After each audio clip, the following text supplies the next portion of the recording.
Bien, y ya estamos en nuestros estudios con el doctor Fernando Ugaz, como sabemos, abogado penalista, para tratar diversos temas, como el caso que involucra. A ver, doctor, buenas noches, gracias por estar en Hora Clave. Un gusto saludarte, a tus servicios.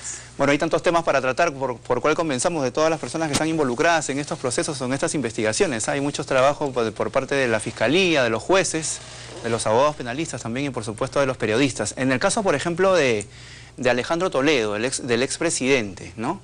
Se está cuestionando este tema del pedido que se le ha hecho a los Estados Unidos para el tema de la extradición. Se habla que hay un retraso, hay una controversia que se ha creado nuevamente entre el juez del cargo con el fiscal. ¿Qué le parece o cómo analiza esta situación? Bueno, en realidad la investigación que se llevó a cabo por parte del juez Concha ha tenido mucho debate, mucho cuestionamiento y aparentemente el día de hoy se ha emitido un pronunciamiento por parte del órgano de control donde se le amonesta al juez Concha por los retrasos que han habido en este tipo de casos. Por esa razón yo siempre postulo que los casos en los cuales existen complejidad, ¿cierto? Existen temas que tienen que ver con cooperación internacional, temas que tienen que ver con extradiciones, etcétera, lo tienen que asumir juzgados de carácter especializados, con funciones y competencias sui generis, ¿cierto?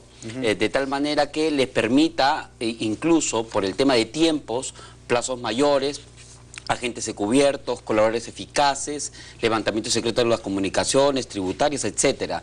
De tal manera que me parece que para el caso del juez Concha, correcto, no actuó de la misma manera como ahora el fiscal Domingo Pérez Gómez, por ejemplo, lo ha adecuado para el tema de Keiko, para la normatividad de criminalidad organizada. Por ejemplo, ese tipo de actos permite una mejor investigación para casos complejos como este. ¿Se debió hacer de la misma forma, considera usted? Yo pienso que sí, en verdad es un tema complejo que mereció una atención con normas especiales, ¿no? Pero ¿cómo se puede, digamos, desentrampar esta situación? Se habla que los plazos, digamos, en los Estados Unidos son largos para este tipo. Hablan también que, digamos, el caso de Ecoteva se debió juntar con el caso de Odebrecht. ¿Eso cómo lo analiza usted? Bueno, en realidad ya para el tema del señor Toledo, digamos, nos ha marcado ciertos costos, ¿no? En principio diría que siendo uno de los casos donde se había tenido una atención especial, el caso de Toledo, y habrían existido no menos de 9, se dice, orígenes de los fondos ilícitos para los temas de lavado de activos. Entonces me parece que no ha habido un enfoque, una teoría del caso debidamente diseñada por parte de la Fiscalía, y siempre es bueno reconocer por qué estas cosas suceden, ¿no? Que eso fue lo que dice el juez Concha precisamente, ¿no? Que él, digamos, como que le ordenó el tema al fiscal, le hizo algunas sugerencias que finalmente fue tomada, entendemos, por el fiscal, ¿no? Bueno, pero más allá de las ironías, digamos, que yo lo he visto en las entrevistas del juez Concha, bueno, cada uno está tratando de defender su fuero. Lo cierto y lo concreto que siempre es bueno exhortar a la Fiscalía que en casos como este se formen equipos especiales donde se permita diseñar de mejor manera, correcto, algunas especialidades procedimentales. Por ejemplo, qué duda cabe que el tema de Maiman, por ejemplo, esto es un procedimiento de colaboración eficaz, una especialidad procedimental, ha traído como beneficio, correcto, un provecho mayor para el caso de Toledo. ¿Cuál es este? Que supuestamente el señor Maiman ha entregado documentación, información con respecto a la ruta del dinero.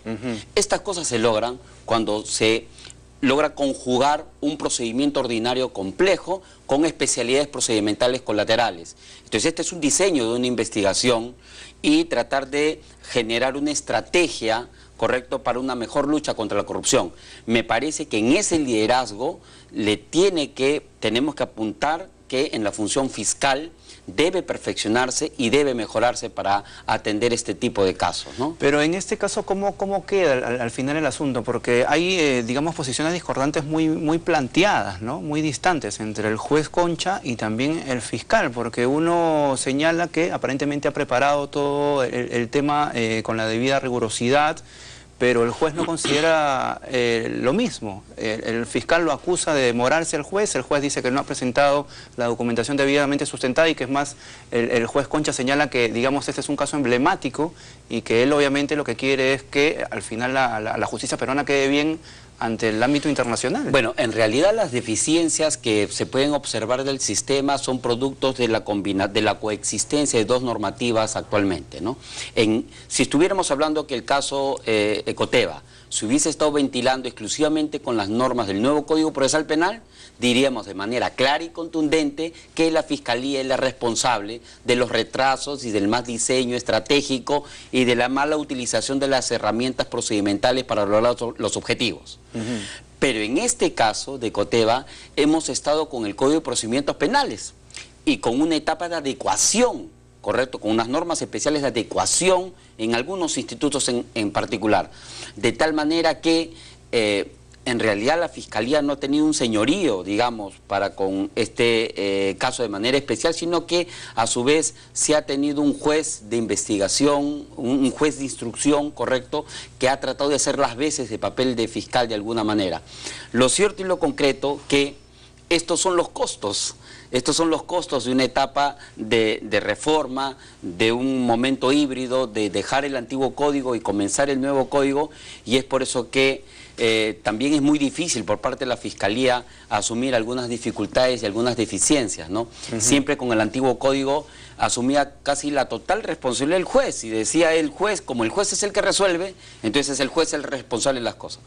Pero en muchos de los casos los jueces asumen responsabilidades de manera innecesaria, porque la Fiscalía a veces pretende mal, requiere mal, hace mal los pedidos, y pues la sociedad se lleva la impresión como que es la judicatura la que no está haciendo las cosas, cuando en verdad es la Fiscalía la que no está haciendo bien su papel, ¿no? Pero en medio, digamos, de este problema de casa, si lo llamamos, al final el que se beneficia con toda esta situación es el propio presidente Alejandro Toledo, que sigue allá tranquilo en los Estados Unidos, ¿no? Definitivamente. Me parece que acá las instituciones públicas deben verse no solamente como instituciones que cada uno cumple su función, esto es, y sus competencias. Esto es un fiscal que investiga y un juez que emite una decisión final.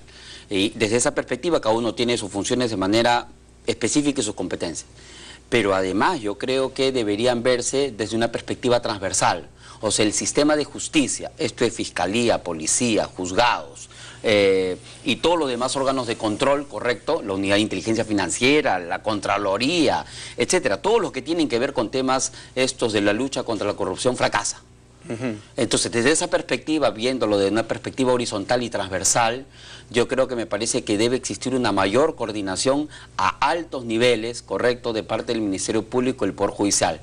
A esos niveles, afiatar para que se logren objetivos, como en casos tan importantes como las de la persecución penal de un expresidente de la República, donde todos los focos están definitivamente ubicados en un caso en concreto. Es ahí donde tienen que afinar las coordinaciones, es ahí donde tienen que afinar y sofisticar diseños, planeamientos, y yo creo que ese es el principal fracaso.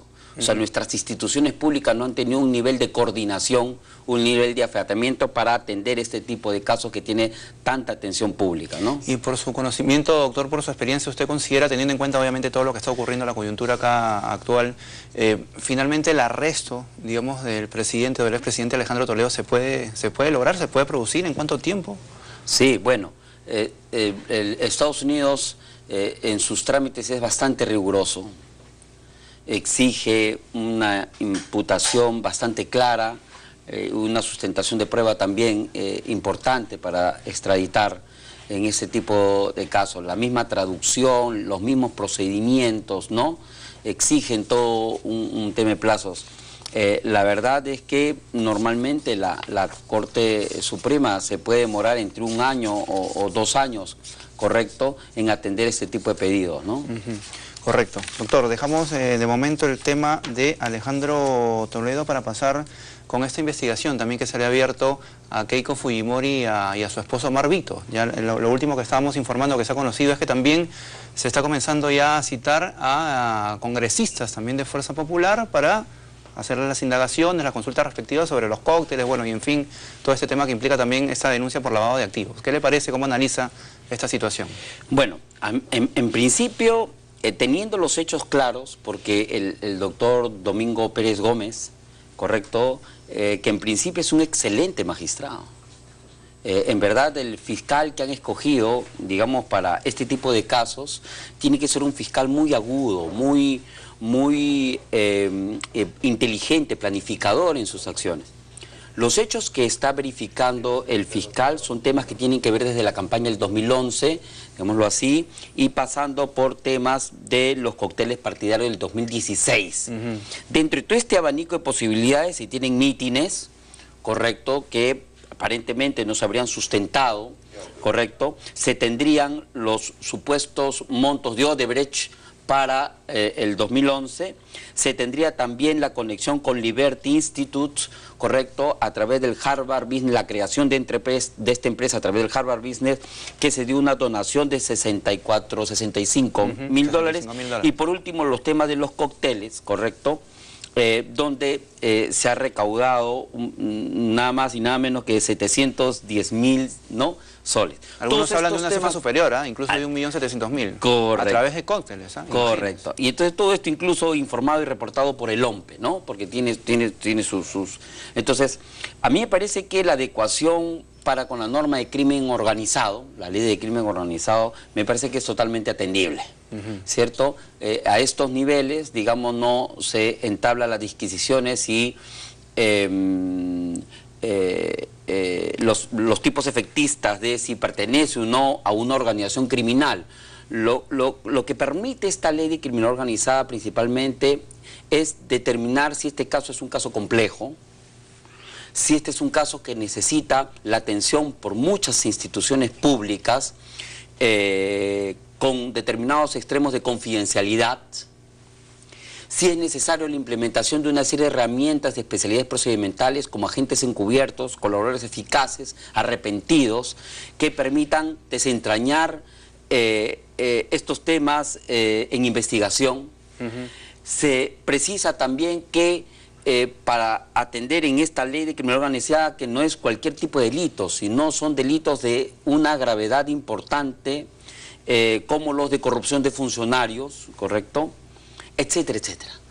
De tal manera que el describir que este es un caso que tiene que ser atendido con la ley de criminalidad organizada, lo que permite incluso, si este es un caso complejo, como se está observando, que son la misma norma con la que se le ha llevado a prisión al señor Humala.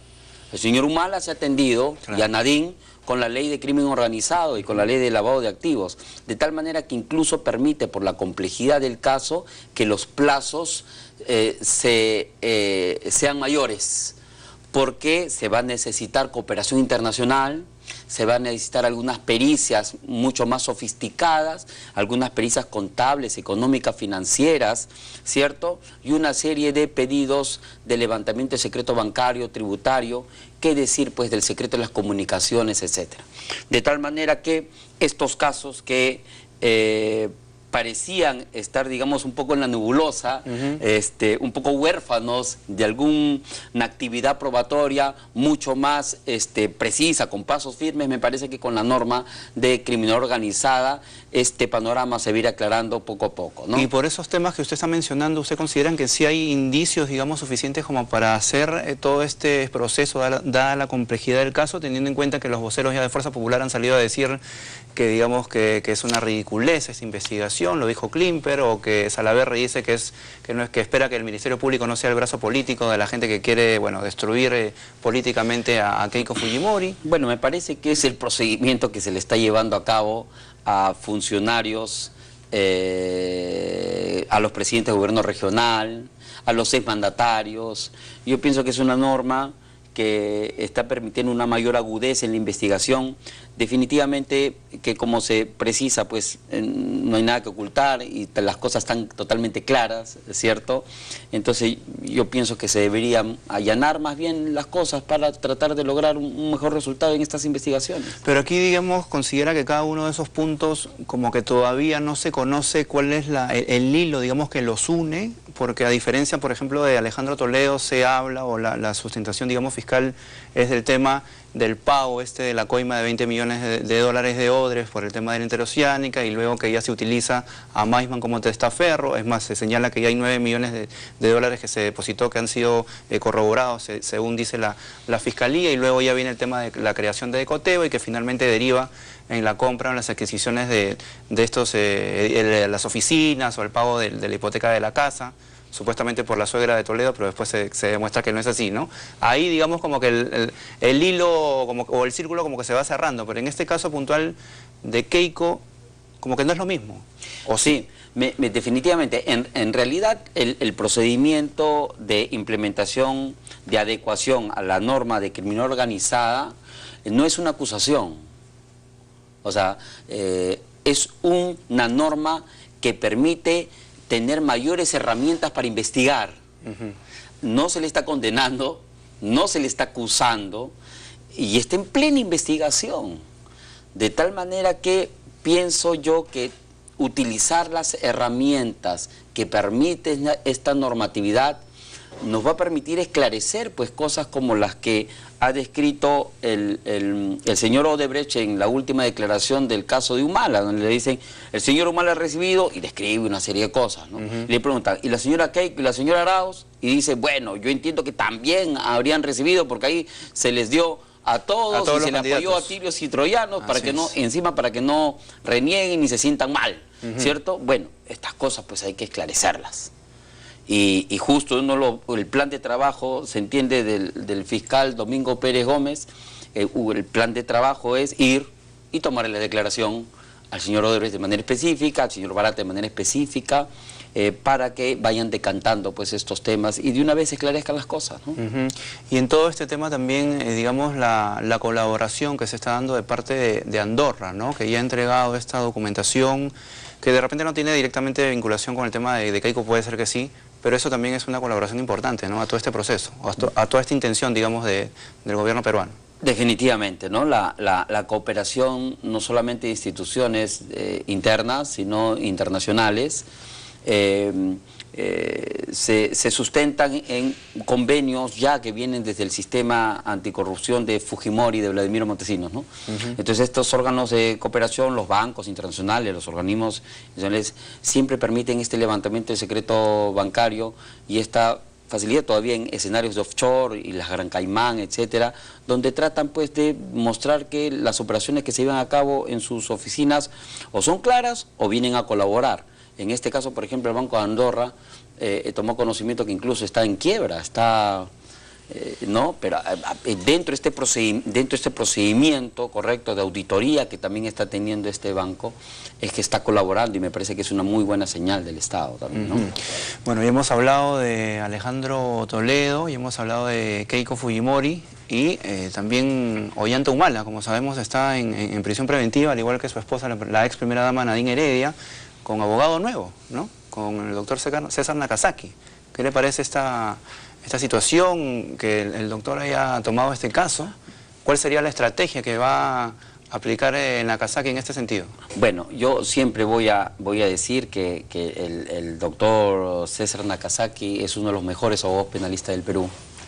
Es una persona sumamente responsable, disciplinada en su trabajo, y muchas veces en sistemas como los nuestros, donde incluso la administración de justicia a veces trabaja de manera informal o a veces hay escenarios de corrupción, me parece que un trabajo de un abogado penalista estudioso, ¿no?, de la materia y líder en su profesión, me parece que brinda luces, brinda argumentos, y lo que hace es un nivel de docencia al momento del ejercicio profesional del doctor César Nakazaki. Yo verdaderamente que felicito que se haya escogido. Tiene un gran equipo, el doctor Julio César Espinosa también es un excelente abogado.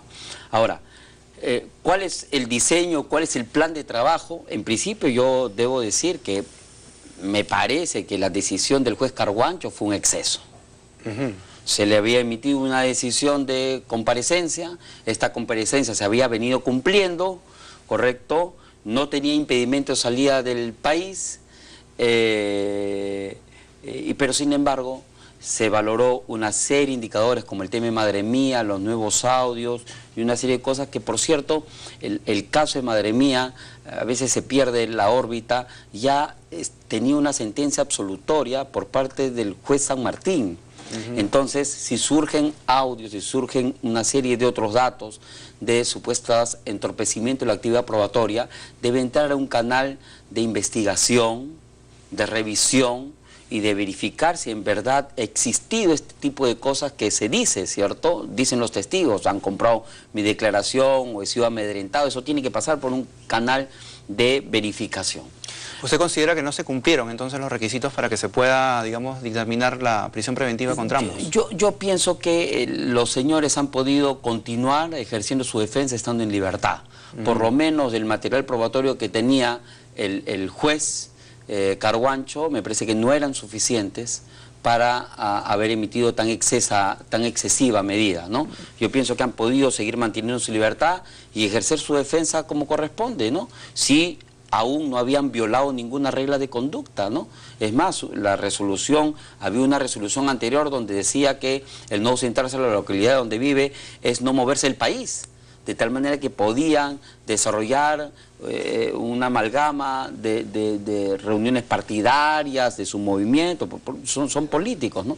Me parece que no se ha respetado principalmente la acreditación del peligro procesal y el entorpecimiento de la actividad probatoria. Bueno, ese es mi parecer, mi opinión, ¿no? Está en debate, es un tema político, genera muchos anticuerpos también, pero me parece que ha faltado definir ahí las cosas. Claro, porque incluso hasta en su momento, yo me acuerdo en el proceso se mencionó el tema del viaje de las hijas, ¿no? De ambos, que luego se determinó y se demostró que efectivamente ellas habían salido por un tema de una beca y regresaron efectivamente en el tiempo también que lo habían anunciado los mismos abogados durante el proceso, durante el juicio, ¿no? Bueno, o la audiencia, perdón. Hubiese sido distinto si las niñas se quedaban en el otro país o si es que no informaban esto a la autoridad.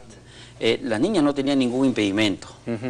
Entonces, estos son padres, los jóvenes, los niños no tienen por qué asumir responsabilidad de los padres, y si ellos van a estudiar y están haciendo unas coordinaciones para un estudio futuro, entiendo que están en la edad, ¿cierto? Por ahí por lo menos la mayorcita, entonces no habría ningún inconveniente que se explore algunas cosas de sus estudios extranjeros, y si ellos no pueden salir, acompañados de algún familiar cercano, esto es la abuelita, la tía, etcétera. De tal manera que me parece que es un exceso lo que ha sucedido en este caso de la pareja presidencial, pero bueno, nada, entiendo yo que hay algunos habeas corpus que se estén evaluando y hay una casación también que todavía está en ciernes, ¿no? ¿Y esa casación considera el camino correcto, digamos, para este tema? Sí, yo considero que sí. El señor Gregorio Santos le dieron la libertad por una casación. Se le estaba interpretando de manera inadecuada la norma y se le estaba generando unos aplazamientos, unas prolongaciones de prisión excesivas cuando ya se habían vencido estos. Entonces la Corte Suprema, a propósito de una casación, interpretó de manera adecuada la norma y describió que la sala y el juzgado estaban cometiendo un exceso, ¿no? Entonces esta función, digamos, pedagógica, lógica de justicia por parte de la Corte Suprema siempre son pautas importantes a seguir, ¿no? Igual como esta última casación que ha salido del caso de lavado de activos, ¿no? Así es. Casación no es lo mismo que apelación, ¿no? No. Casación, digamos, se revisa el caso o sea, la intención es que se revoque obviamente esa medida, pero no se pueden presentar pruebas nuevas, digamos, en ese interín. No, la casación, la apelación es un recurso, hay un juicio de apelación donde en segunda instancia se puede verificar nuevas pruebas y hay una serie de restricciones que no hay que aburrir a los televidentes. Pero la casación es un recurso extraordinario. Como tal, permite de manera sumamente excepcional que la Corte Suprema pueda verificar en casos donde se pueda postular alguna doctrina jurisprudencial, esto es, alguna interpretación de manera adecuada, habría existido una interpretación errónea de la norma, entonces la casación permite, digamos, explorar esos ámbitos y señala una pedagogía, una línea por parte de la Corte Suprema. Entonces, por eso es que están ahora debatiendo en estos plenos casatorios, correcto, este tema del lavado de activos, donde se está describiendo en esta casación tan debatida si el delito de lavado de activos, correcto, tiene que ser un delito de lavado de activos que tenga un delito fuente, un delito premio, correcto, debidamente acreditado, y esa serie de características que la casación lo ha descrito, ¿no? A mí me parece que es una casación el de lavado de activos que marca ciertos parámetros, marca determinadas características del lavado de activos que me parece que es atendible, ¿no? Correcto. Doctor Uvas, muchas gracias por estar con nosotros esta noche. Muy agradezco muchísimo. Bien, amigos, nos vamos a una pausa comercial, pero volvemos con Ángel Delgado para analizar otros temas de coyuntura. Volvemos.